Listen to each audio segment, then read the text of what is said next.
Hello and welcome to Tonight at 8 from the RSGB. Whilst many will have been thankful for new digital modes like FT8 in enabling DX during challenging operating conditions, most people agree that propagation cycle 25 is here at last, which means we can get back to having conversations. But what are the best digital modes for this? Mike Richards' G4WNC is a well-known radio amateur and author and has always had a keen interest in digital communications, and he joins us now to show us what he feels are the best modes for keyboard QSOs and give us some useful tips on how to get the most from them. So welcome to Tonight at 8, Mike. Can you give us a quick overview of what you'll be covering this evening? Yes, thank you, David. Thanks for inviting me along to this session. The plan is to take you through probably the most practical keyboard QSO modes that we can go for. One of them is an old favorite, and one of them is a brand new one that I know people are asking about and there hasn't been much information about. So I'll go through that in some detail. So it's really just to put it in perspective that we really ought to be getting back to talking to each other. Sounds good to me. Thank you, Mike. Well, we're looking forward to this, of course. But before your presentation, a reminder that if you at home are watching this on Monday, the 5th of September, then this is live. And you can ask questions and make comments on either BATC or YouTube chat at any time during the presentation or straight afterwards. Please include your first name and call sign if you have one within every message. And note that you can make this video stream fill your screen on most devices, usually by double-clicking on the picture or pressing the full screen button. But now, back to Mike to help us make the most of our keyboards. Thank you, David. Okay, so I'm going to start with a look at how we're currently operating. And to do this, I took some data from PSK Reporter, the popular data modes reporting site where lots of people use, lots of programs are automatically set up to send their data off to PSK Reporter. So it's quite a useful source of statistics on what's going on. And when I looked recently, no surprise, I guess, to see that 98% of the modes being used were FT8. Another 1% was FT4. There was some whisper, and then there was the rest. And in the rest, the largest part were these three modes down here, which are largely conversational modes, keyboard chat modes. The problem is that when you add up the top, then you've got 99.7% of our QSOs are fixed format messages, i.e. we've got no personal input to those messages. They're just procedural messages, which is a bit of a shame, really. And so I'm not knocking FT8 by any means. FT8 is a fantastic system. It's enabled us to make QSOs through all the worst parts of the sun cycle, and under quite dreadful conditions, we've been able to keep operating. So it's a really good system. It's been very well refined and continues to be refined. So it's extremely good at what it's designed to do, which is weak signal contacts. But my view is that by using modes like FT8, we lose the personal contact. We don't get to exchange ideas through our modes. We don't build new friendships, and we don't get any shared learning. And all of those things strike me as being key aspects of amateur radio that we ought to protect. Now, I know if you're a member of a club, you can get a lot of those things talking about FT8 with your friends and working out how to do it. But what I'm saying is the mode itself doesn't actually give you much in terms of conversations. So we ought to look a bit further. So if we're going to have keyboard QSOs, where should we start? And one thing to mention at this point is that in the early days of RTTY and computer-based RTTY, most people had very poor keyboard skills. But as time has gone on, most amateurs in the shack use the computer for all manner of things. We use it for all sorts of our daily life. We seem to live off of email. So we've all actually got a lot better at our keyboard skills. So keyboard QSOs are a practicality of it. Now, when you look around at the modes that are generally available to us, to my mind, there are three modes that come to light. One is PSK31, which is an old favorite.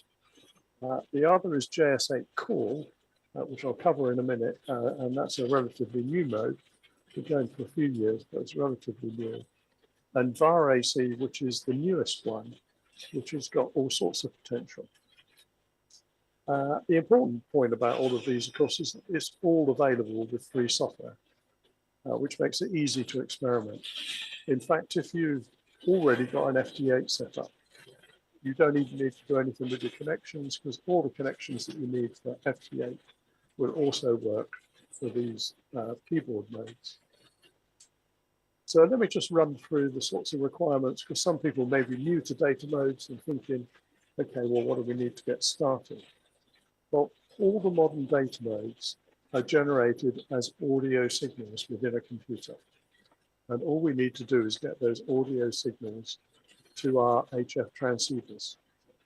And as long as we've got Windows computers with a 16-bit sound card, and to be honest, you'd have a job to get one without a 16-bit sound card. I say Windows because that gives you the widest choice in software. You can do this with other computers. I do it with Raspberry Pis and other Linux computers. But Windows are the most popular computers, and they're also the ones with the greatest selection of data mode software. So all you need is a cable to link your transceiver audio to the sound card in your computer. Now, a CAT cable, that's computer control cable, is not essential, but I do recommend that you add that. As I say, if you've got a working FT8 station, you've probably already done that. But it does give you a lot of extra features, and in most cases, it allows you to drive your rig from within the data mode software, so you don't have to keep flipping back and forth between the data mode software and the rig. So here's, I've used this from a previous presentation. This is just an illustrated guide of the connections that you need. So if you've got an older rig that doesn't have a USB connector on the back, then you need to use separate connections. So you need an audio output from your rig to the PC, which can come from the speaker jack, a data output. There are various options. There's usually a socket on the back, which is the best way to get that. We also need an audio into the rig. It's better if you use the dedicated input on the back of the rig rather than the microphone socket, because the microphone socket's got speech processing on it and you don't really want that. And that's all audio connections, so simple screened leads, you can make those yourself. And then optionally, a serial cable between the two to handle the CAT control. Now, what you can do is, whilst you're building your own, is add some level controls. Just a simple potentiometer in each of those audio leads is a big help to get your drive levels right in both directions. So if you're building your own, it's well worth adding a couple of potentiometers for that. An alternative way, if you don't want to build it all yourself, is to use an interface. The signal link interface is a popular choice. And there you would have dedicated leads between your rig and the signal link. And then you'd have a USB cable back to your PC. And as you can see from that example there, you've got transmit and receive audio level controls on the front anyway, which is very useful. So that interface provides the sound and level adjustments, sound card and level adjustments, and it also, some models will provide the CAT interface as well. So if you're fortunate enough to have a later rig built over the last few years, you'll find you've got a USB socket on the back. Most of the latest rigs have a single USB socket, which handles both the audio and the computer control. Some rigs need two cables, but it makes for a very simple interface between the rig and the PC because it's not a dedicated cable that you've got to buy. It's an ordinary USB cable. And what goes on inside that is the following. So the audio in and out of your rig will go through a sound card chip that's inside your rig and then into a USB hub. And likewise, the tuning controls and mode controls for the rig will go to a serial adapter, which will fit into a USB hub within the rig. And then you get the single USB cable goes to the PC. So that's by far the easiest way to set up because you're really, in most cases, just talking about a single USB cable. So that's all I'm going to cover as far as connections are concerned. It's quite straightforward. So let's look at PSK31, just to remind you as to where it came from and why it's an important mode. It was created by Peter Martinez, G3PLX, who's a master of data mode software. And the important thing about PSK31, it was designed from the ground up specifically as a keyboard QSO mode. And he designed everything from the alphabet it uses to the modulation system to be ideal for keyboard QSOs. Now, the alphabet it uses is a varicode alphabet. By an alphabet, I mean when you press the letter A, it gets converted into a digital format. And that lookup is the alphabet. And what Peter did was all the most common characters have the shortest digital code. And also all lowercase characters, because they're more common than uppercase, have shorter codes than the uppercase. And that's why you'll often see experienced operators using PSK31 doing everything in lowercase rather than uppercase call signs, etc. It just reduces the length of each character, which makes it faster to send. Now, PSK31 is a narrow bandwidth, not a lot more than 30 hertz, which means you can get a lot of stations together in an ordinary speech channel. And so the speed, PSK31 speed, quite nicely matches typical amateur's hand typing speed, which is why he selected that. There are faster modes as PSK63 and 125, but you really don't need those if you're hand typing. PSK31 is the best. It's also the most robust because as you increase the speeds, then the fault liability increases, etc. So just to remind people, before FT8 arrived on the scene, PSK31 was by far the most popular data mode. So it's well proven and works extremely well. Now there are a few issues with PSK31. When I say issues, it's not so much the mode as the way it is used. And I'll show you that in a conversation that QSO I recorded in a moment. But there were, when it was running, way too many rubber stamp QSOs. And people were just exchanging a signal report and off they went again. No one was even attempting to talk, which is a shame. And there's an overuse of very long macros. So the macros are the stored text that you can store in various buttons on your computer keyboard.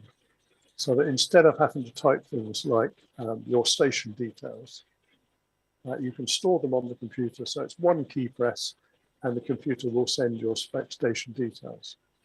But some of those macros have got extremely long and it gets to the point where you're being told lots of useless information that you don't really want to know, but it strings out the QSOs and spoils them, to be honest.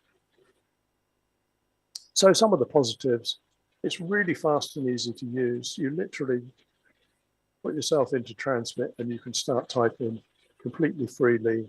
There's the normal protocol between overs where you use his call sign, your call sign, etc., and away you go. But other than that, you can type what you like, which is great. And PSK31 has proven itself to be very robust under HF conditions.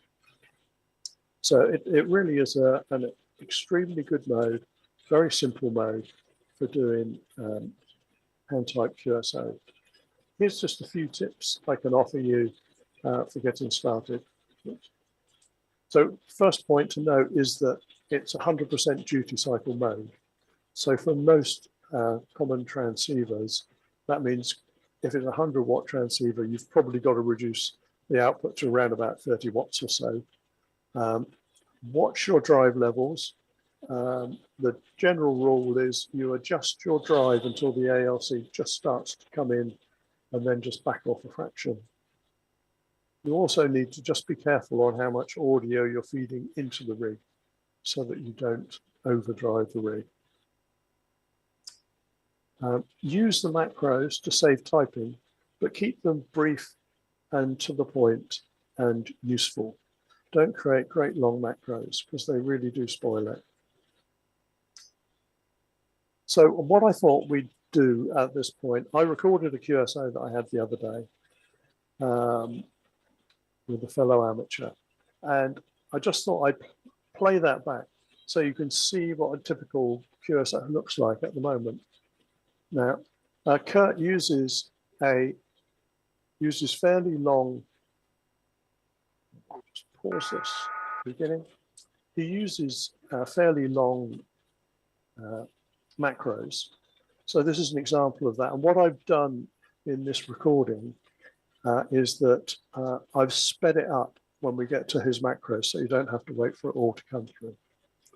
So the point we're starting at here, as you can see from the center screen in the middle, is OE1KYA is calling CQ. So if I just start the recording there, there's the playback.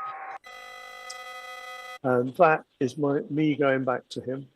So if you look at the bottom left here, where my cursor is, it's over the key marked answer. And that's where I've stored my answer, which is simply his call, my call twice, and then KM. So that's all you need to do to answer a QSO call. So we wait for him to come back. Here he comes. So he's picked me up straight away. And this answer is quite a long one, so you can see I've sped it up. So that's the end of his call to me. So now I answer him back.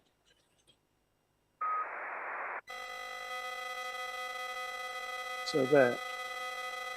Now I'm free typing this rather than using too many macros. So that's just my name and QTH going out. And the next one is my rig and antenna. So these are things there's no point in hand typing, and you want to put those over. So that's me finishing my part. This is his reply now to me. So again, he's got a fairly long reply because it's a stored reply. So I've sped it up. So he's giving me lots of information.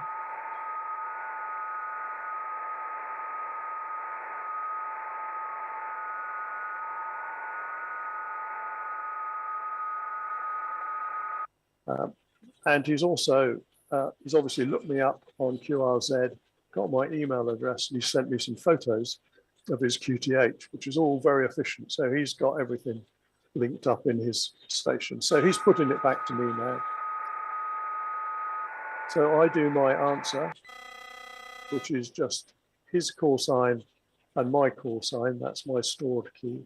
And then I go into free typing. Now, the text in the bottom half here is the text as I'm typing it. The text in the yellow section is the text being sent. So you can see it's being sent at about the same rate as I'm typing. So I'm trying to get a conversation going. So I'm going to ask him how he finds the magnetic loop because I'm interested.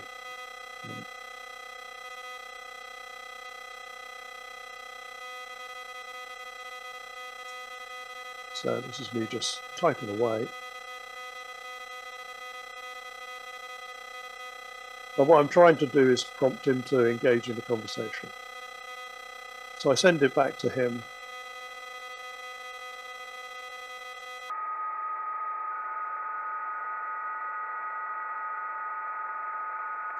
Now, he has got another standard reply that he's giving me now, so I've sped it up. And he didn't want to engage in a conversation, which is fine. Some don't, maybe it's a language problem or whatever, so he's sending me the standard end of QSO message. But what was quite nice, so that's him finished that part. So I went back to him and I used Google Translate to go back to him in German. And Google Translate is great for this. So I just copied and pasted that from Google Translate.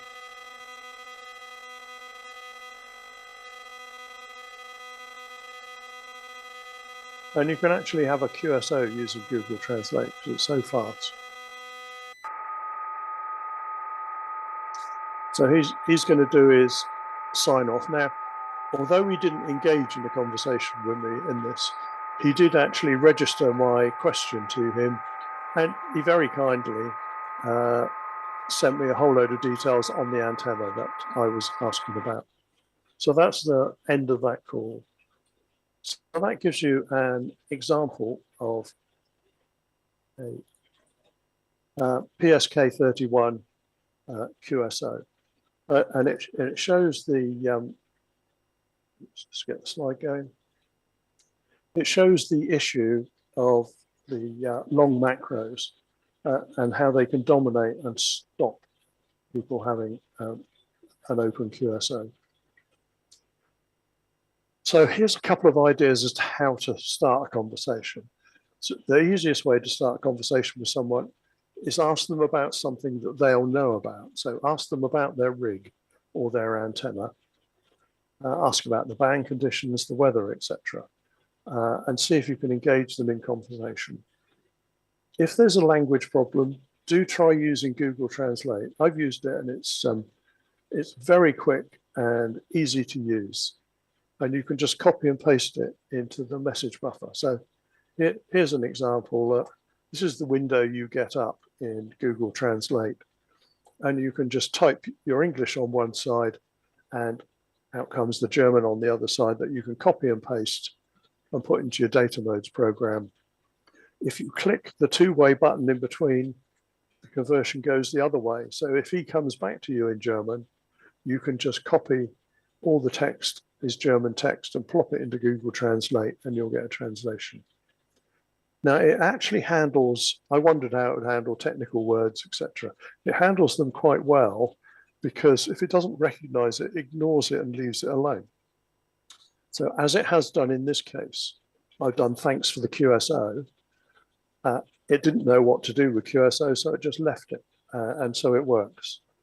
So it really is a good system, and I recommend you to try it, to try and get some conversations going, because it's well worth it. So that's put aside PSK31, which is probably the simplest mode for new people to get involved with. Another one that's been kicking around for a couple of 3 years now is one called GSA Call, which has been operating on the fringes a bit. It's derived from FT8, as you might guess from the name. And instead of using a fixed message block, it lets you put 3 characters in that, what was formerly a fixed message block. And that would give us 13 free characters in a 15-second block of transmission. They've also introduced 10 and 6-second cycles now to try and increase the QSO speed in good conditions. And to try and encourage activity, they hold what they call QSO parties. It's just an activity weekend on the second weekend of the month. And that's a good chance to try it out. If you want to play with the mode, try something new. If you look at their website, have a look at their Groups IO page, there's lots of support. So if you need help or you want to see what's going on, sign up for that. It's a good place to go. The trouble is it can be very slow. And personally, I don't think it's an ideal solution for a typed QSO because you're starting from the wrong place. FT8 was designed as a weak signal mode, not as a conversational mode. And I think it's just too far of a push to try and turn it into a conversational mode. There are better ways to go ahead, excuse me. So let's move on to the next one. Excuse me while I have a drink. Vara AC is the new one on the block. And Irad Deutsch is the creator in Israel. And he's branded it as HF Chat Reinvented. And that's certainly how it appears to be. So he's created dedicated chat software for keyboard, specifically for keyboard QSOs. So much like Peter Martinez did with PSK31, Irad started off with trying to create a dedicated chat software for keyboard QSOs. And it works with the Vara HF software modem. And it works with the free version of that. You don't need the expensive version. And what it gives you is a fully error-corrected link between two stations. There's a beacon system that you can use. So if you're available to use the system, you set your station to send a beacon, and everyone else who's around tuned to that band can see that you're available. And the other thing you can do is you can ping a station. So if someone comes up and you see their beacon, you can actually ping them and get a two-way signal report to see if it's worth making a contact, which is quite sophisticated. The system also includes some message handling. So if someone's not there, you can leave a message for them. And there is some message store and forward coming soon as well. So it's quite a sophisticated system. So let's look at how it is put together. So the three main parts of it are the Vara AC client software, the Vara HF software modem, and your rig. And they connect together like so. So between the rig and the Vara modem, there is just an audio link. And the Vara modem converts that audio link into a data signal that flows to and fro the Vara client. You then have cat control, so you can control where the rig is tuning, etc. And that links between the Vara client and the rig. And as an optional extra, you can have a monitoring facility where you have an extra Vara HF modem running, which gives you a view of what's going on the channels. So that's a typical setup. And when you look at that, everything, although it looks complicated, it's not actually. Everything in that box is all software. So the only two connections you've got from your computer to your rig is the cat link and the audio link, which is exactly the same as you've currently got to work FT8 or PSK31. And all this interworking between these systems is handled by the Vara AC client software. So this might look complicated, but it's all done under the bonnet, so to speak. So what's the Vara HF modem? So this is a software modem that was developed by USA ROS, EA5 HVK. Some of you will probably remember it in its early days from the ROS modem. It was a bit controversial in its time because it was claiming all sorts of things. People wondered whether it was legal or not. Well, Vara HF is the net result of that, and it's matured into a very capable HF modem. And it's what we would call an adaptive connective modem. And it's adaptive because it adjusts its modulation and data rate to achieve the best performance.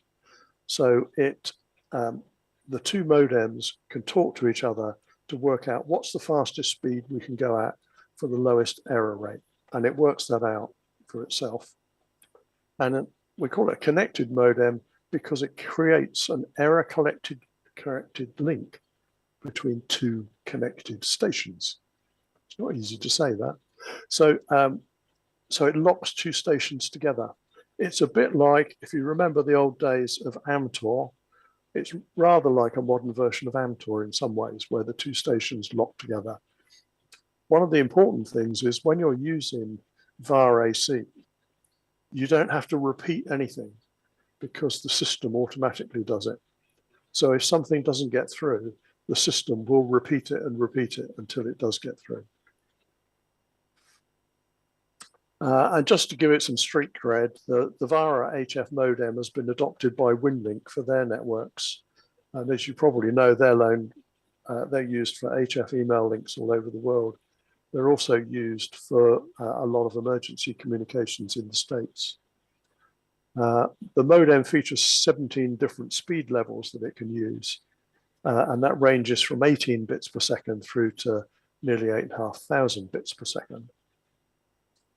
But operation with a 500 hertz bandwidth and up to 180 bits per second is free. If you want access to the really fast modes, you have to pay a one-off fee, which works out about £60, I think. But for our operation inside for Vara AC, we can use it completely free of charge. All you get is the occasional nag screen.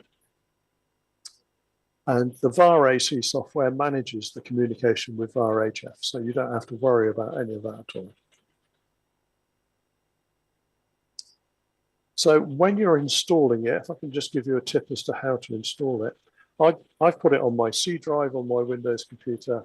And what I've done, I've installed Vara AC in a folder called Vara AC. Put that there. I've installed the Vara HF modem in a folder called Vara. And then what you do is you copy all the files from that folder into a new folder called Vara Monitor. And that enables you to run the system with a monitor running as well, so you can see what's happening. So that's a simple way to install all the software. So let's have a look at the main screen of Vara AC.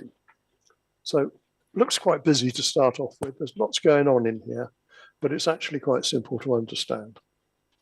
So if we start off here in the top left corner, this is where all your call controls are. This is where you change channel.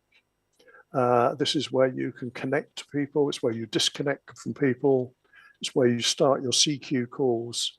So all your main operational controls are in that top left-hand corner. Over on the right there is where you'll see the beacons. So if you receive a beacon, then that station will appear there and you'll see the details of it up there, what the signal to noise ratio is, what bandwidth they're using, which is always 500, and their call sign. Next to it is the CQ field, and there you will see any stations that are calling CQ. And that makes it really easy to start a QSO, because if there's someone calling CQ there that you want to talk to, you literally just double click on them and the software will start making a connection to that station. So down below in this main area is the main data stream. And this is where you'll see, and I'll show you an example in a minute, where you'll see all the message content and you'll see the procedural messages. So it's everything that's happening on the actual link as it happens. Right down in the bottom is the type ahead buffer, which we're probably familiar with other data modes. This is where you start typing your message. And once you hit return on that section, it gets moved up here to the queued text. So this is text that's queued and ready to be sent and will be sent unless you stop it. So if you find you've put something up to be sent and you decide you want to change it, you can still go up there and change it. And then the next stage is that it appears in the text being sent. And that's the stuff that's actually being passed through the modem at the current time. So it's quite a simple layout. There's a lot going on, but it's nicely laid out and it's very clear, and it doesn't really take very long to get to grips with it. And also down there, the one I've just popped in, that one down there, is auto-completed log entries. So as information comes in, so the station's call sign, their sent and received signal reports, their name and their QTH, they will automatically be extracted from the message, put in that log entry down there, and then you can set it up to automatically transfer into whatever login system you use. It supports a whole range of login systems, but it's quite sophisticated. So what about frequency management? How much does it use and how do you organize your calls? So at the moment, it's using the multi-mode section of the HF bands. In 20 meters, activity centered on 14105 megahertz.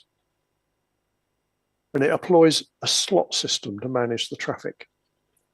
And that means we have a central calling slot, but with multiple QSO slots either side.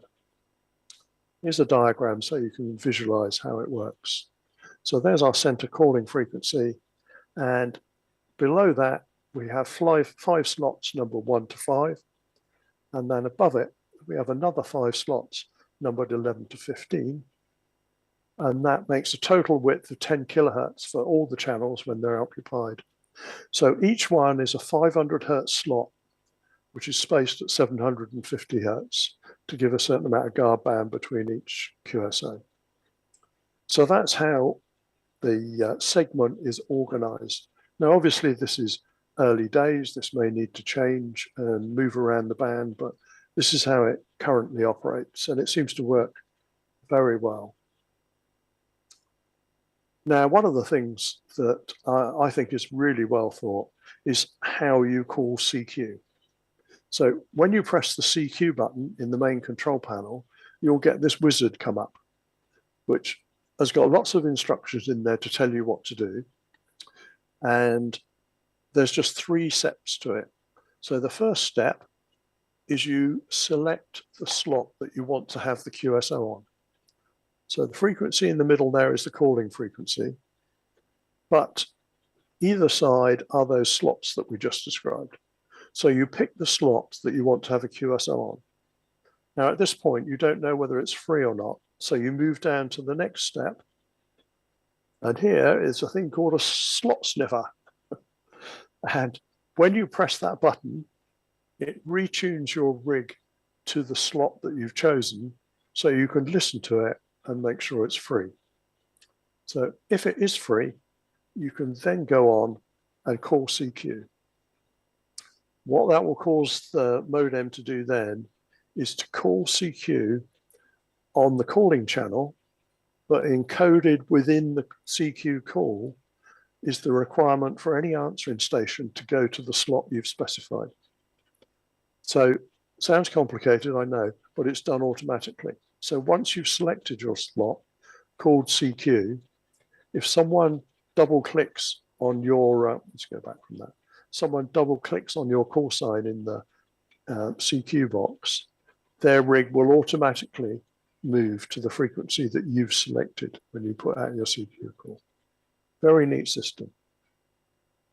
So this is, when you're using the system, there you will see the Vara modem status box come up.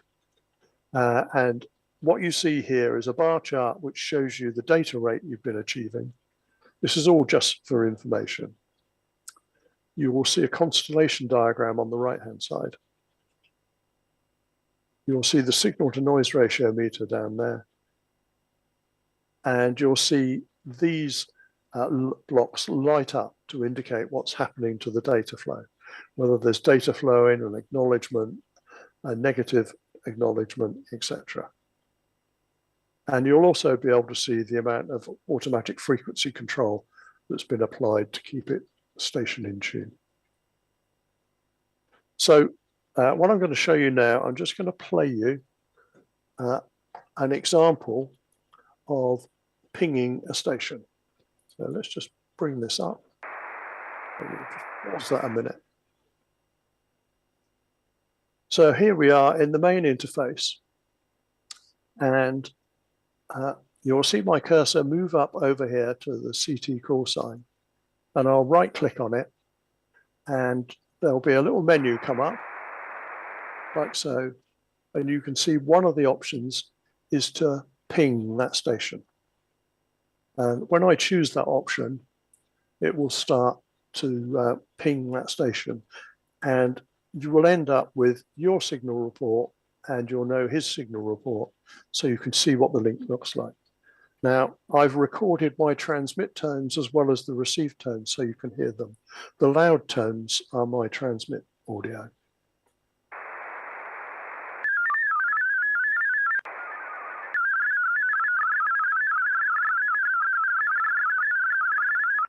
You'll see a message up here to say connecting. The call sign has appeared in the middle here to say we've actually connected. So now it's negotiating the link, working out what speed it can send, and starting to pull back the information it needs. The green bar there is showing my side of the message going out. And what you'll see down the bottom here is we're sending him a report of neg 7 dB. And he's sending me a result back of neg 10, and now I've disconnected. So in that exchange, we've managed to swap signal reports with that station, and I've got a pretty good idea now as to whether I want to call him and whether it would work. Also gives me an idea of how well the system is propagating. I'm only running on 10 watts, so that's an idea of how that works. So that's a ping example. And pinging is really useful to be able to do. So now what we'll do is we'll look at an example QSO. So here we go.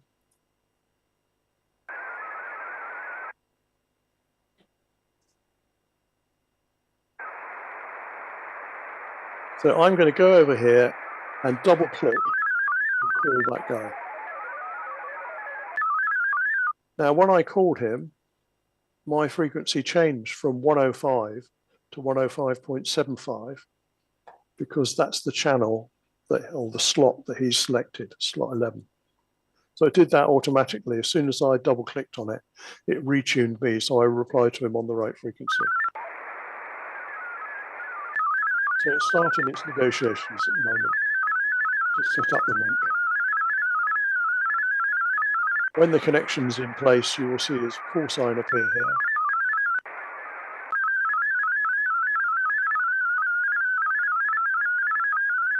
Not particularly strong signals between us.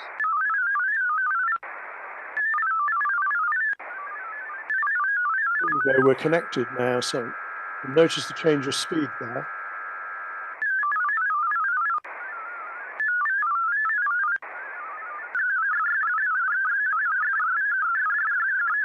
You'll hear it operating at all sorts of different speeds as it finds its way.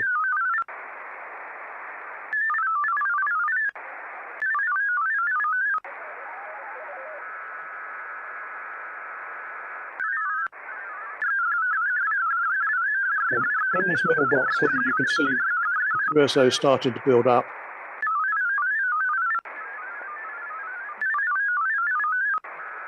And down the bottom here, in the logging field, you'll see that we've now just extracted his name and QTH. We know the band, we know the signal report both ways. And we're starting to get into free typing mode now. One of the things that's a bit woolly at the moment about this mode is how you change overs. I normally use type just BTU to change back. But some people just stop typing, which leaves it a bit iffy. So he's telling me this kit at the moment.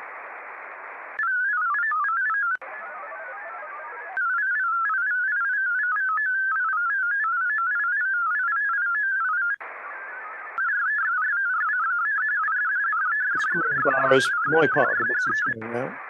I've given him my name and QTH in there. And that's that down. Once that bar goes straight across, no text will appear down here.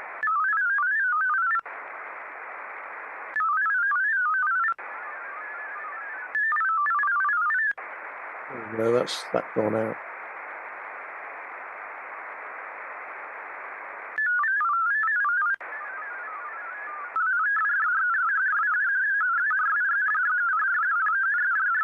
I'm starting to type, good evening and welcome.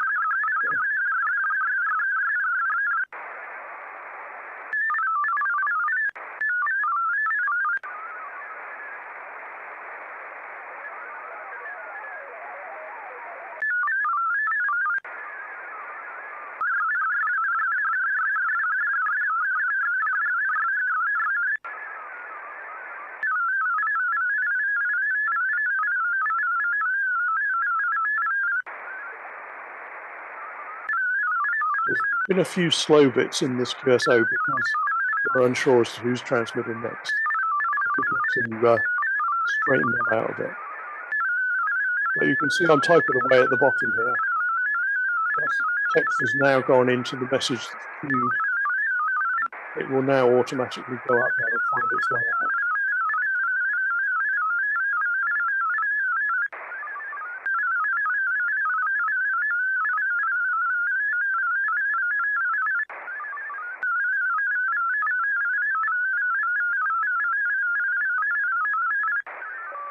So there's lots of things going on here. You don't need to have all these monitors running at the top. You can just concentrate on typing and sending your message. But I've only included this so you can see everything that's happening on this. And I don't think there's any need for us to run through the whole QSO. I think you probably get the gist of what is required, and we're getting near to time anyway. So I'll stop that there. So let's get this going again. So as you can see, it's an interesting mode. It's still in development. I'm having great fun playing with it at the moment. And I say it's completely free to try yourself. So let's just summarize the situation. So PSK31 is a really simple, easy to use mode that's great for getting going with keyboard QSOs. If you do use it, keep those macros short and try using, it's not Google Translate, there's a typo there, it's Google Translate, to try a few foreign language conversations. And Vara AC is an interesting new mode with lots of potential. It's under development, great fun to play with. It's fast moving. The Irad Deutsch, the developer, has got a very active Facebook page. He's open to suggestions, and the software's constantly being updated. So it's really an interesting mode to get involved with, and quite different to most of the other things that we've been playing with. So just to conclude, there's a page there with more information if you want to go and find out more. Take a photo of that. I'm sure that will be available for later, but I think that finishes that part of my presentation. Thank you, David. Mike, thank you very much. Well, I think I might start, if that's all right. We've got a few questions, by the way, but please do, if you haven't already put anything onto YouTube chat or onto BATC, we'd love to hear from you. Not just questions, but maybe comments. I mean, do you agree with Mike, for example, about, is it a time we get back to conversation now instead of quick exchanges using FT8? That may be controversial, but please share your views. We'd love to hear from you.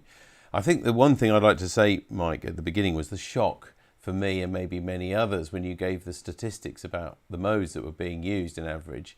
I mean, I think if you'd have said that 3% of modes were only going to be others apart from FT8, it would have been shocking enough. But 0.3%, can I just check that figure again? I did write it down. You said 99.7% are using FT8.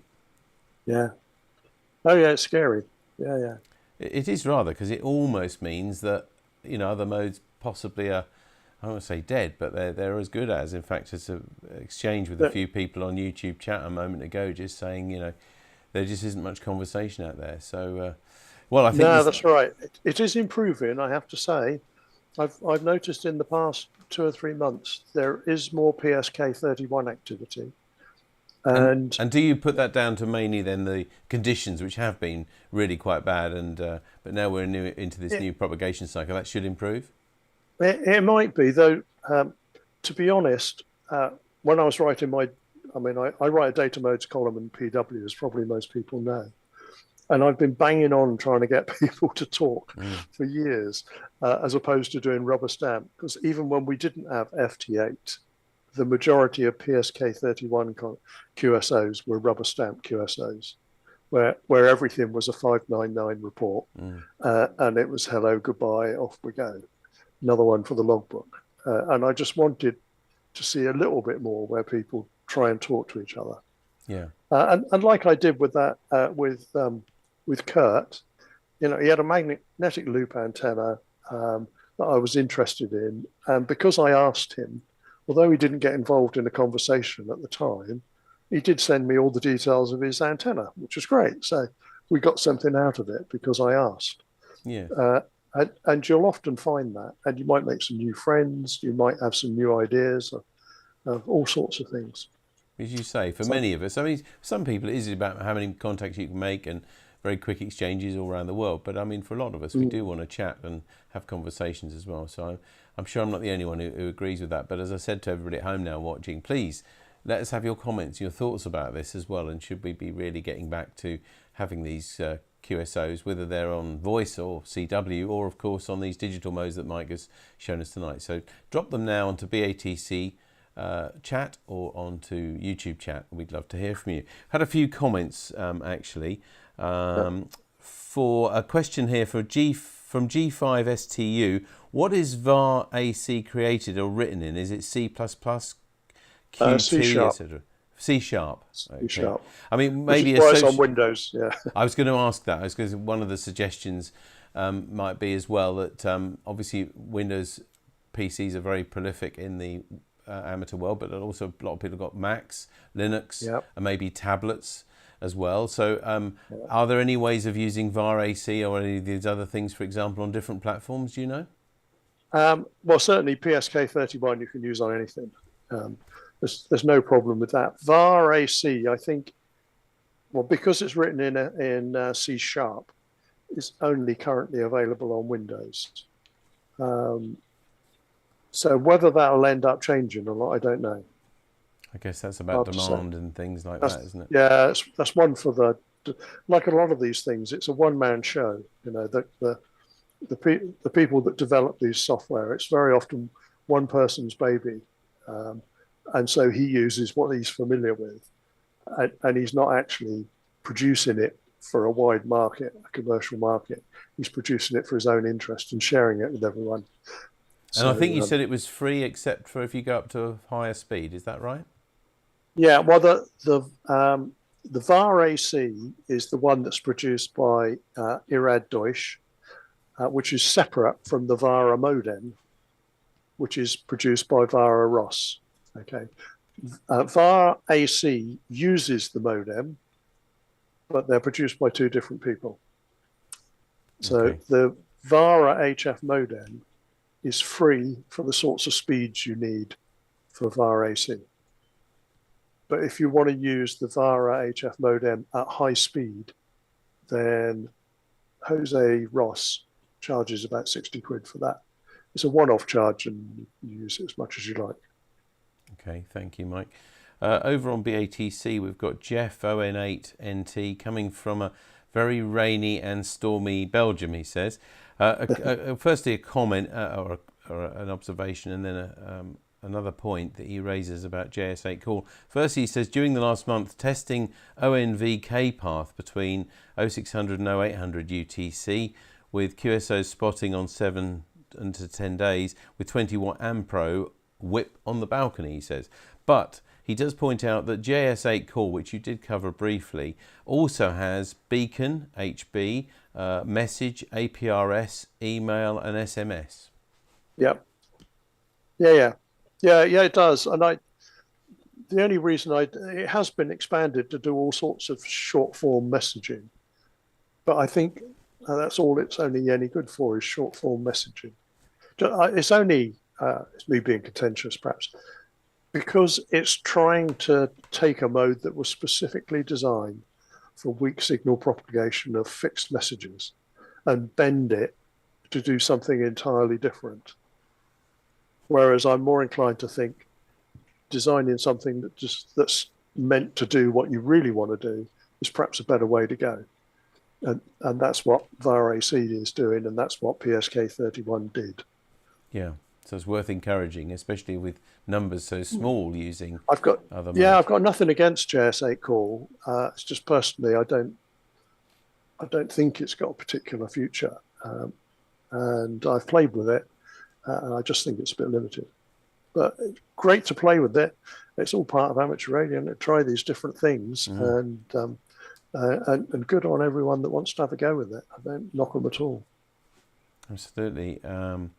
M0JQM says, nice to see data modes which allow conversation. So he's got at least one other person who agrees. I'm sure others as well.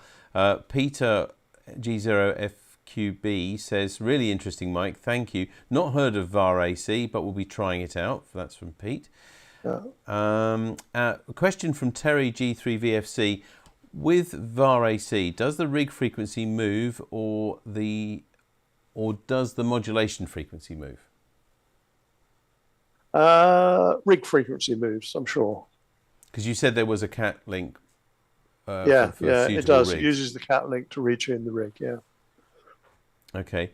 From Stuart G3YSX, as far as I can see, you cut and paste into Google Translate. A great idea that I've not thought of before. Is there a version where this is integrated?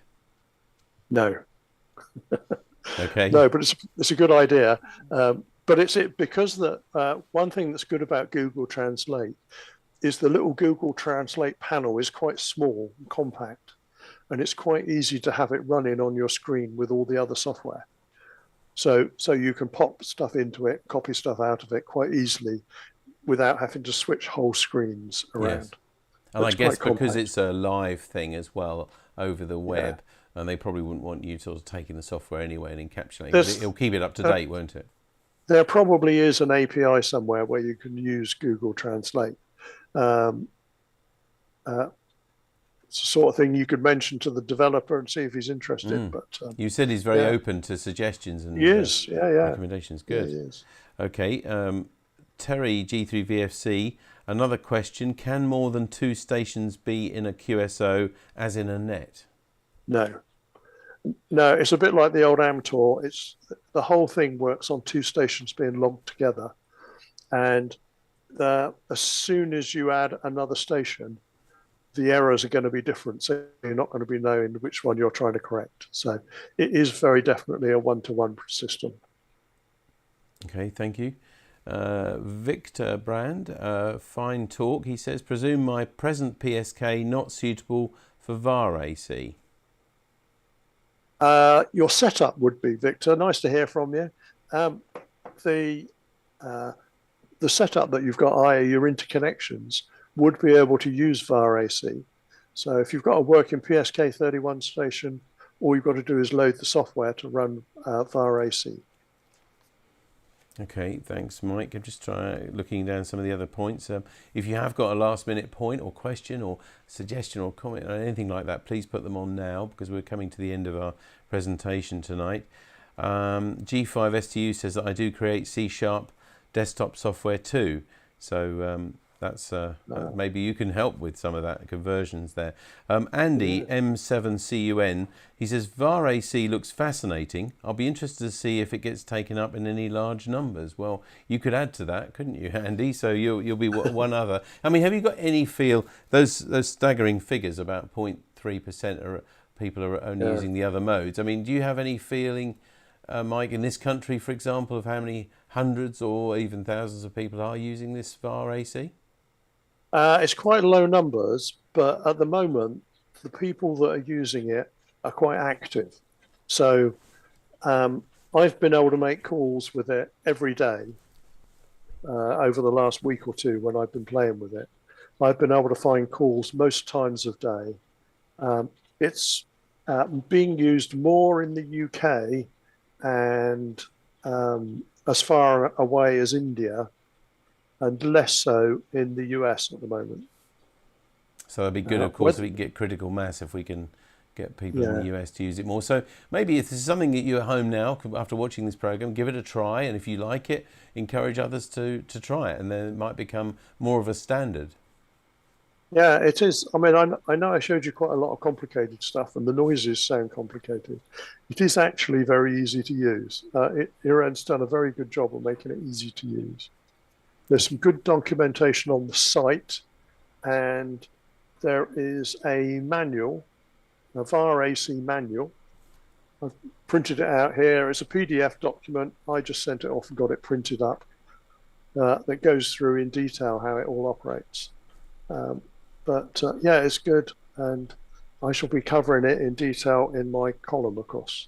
Yeah, that will be good. And while we talk about columns and books and things like that, it's worth reminding everybody at home, there isn't one yet as far as I know on VRAC, but if we have a look here, there are some books which go along with tonight's talk. There you can see these are all available from the rsgbshop.org, digital modes, FT8 and PSK and RTTY and PSK. RTTY is something not being mentioned, but that's been around for a long time. Of course, in your own book on Raspberry Pi Explained, which Terry G4WNC actually says thank you very much for that book. So if you are interested, if this has tempted you to have a look at digital modes maybe for the first time, then have a look at one of those books. They might help you get into it. And let's hope there's a book on Vara AC fairly soon as well, Mike. Maybe with your column, if it's popular, then maybe we can tempt you into that.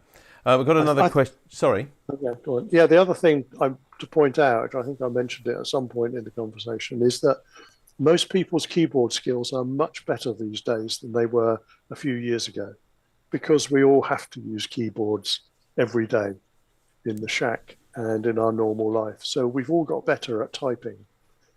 Yeah, very good point. Got a couple of last minute questions coming in now, which is good. So firstly from Nev, M0NFY over on BATC. How many tones does VAR-AC use? And he asks because he's wondering if he can run it through his QDX.